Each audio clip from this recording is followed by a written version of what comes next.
Les lèvres, c'est un sujet qui est toujours à la une de l'actualité en esthétique. Pourquoi? C'est que c'est l'endroit dans le visage qui est le plus difficile à traiter pour donner un résultat qui est naturel et qui ne paraît pas. Si on ne connaît pas bien l'anatomie des lèvres et si le seul concept qu'on a en tête, c'est d'aller mettre du volume, bien, c'est là où on va avoir des résultats qui ne sont pas très intéressants. C'est là qu'on va avoir des dog face, on va avoir des lèvres en saucisse. Le but quand on traite des lèvres, c'est de garder, de maintenir, mais aussi d'améliorer les structures qui sont déjà là.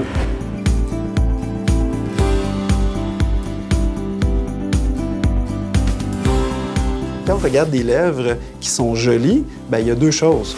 Il y a la définition. On a notre arc de Cupidon qui devrait être bien défini, mais ensuite, il y a le volume. Alors, si on a une approche qui est basée juste le volume, c'est là où on va remarquer tout de suite qu'il se passe quelque chose qui n'est pas nécessairement très, très positif.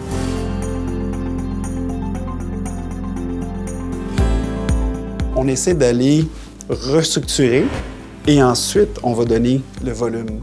Puis, on essaie aussi de garder un bon ratio. En principe, on devrait avoir le tiers du volume sur la lèvre du haut et les 2 tiers du volume dans la lèvre inférieure. Alors, si on peut avoir des lèvres qui sont volumineuses ou voluptueuses, mais s'il y a de la définition, là, l'œil ne va pas accrocher.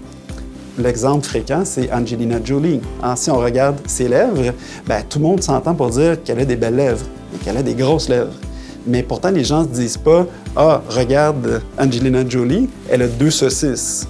Pourquoi? Bien, il y a beaucoup de volume, mais c'est un volume qui est bien placé et on a une définition. Puis, elle a aussi un bon ratio entre la lèvre du haut et la lèvre du bas.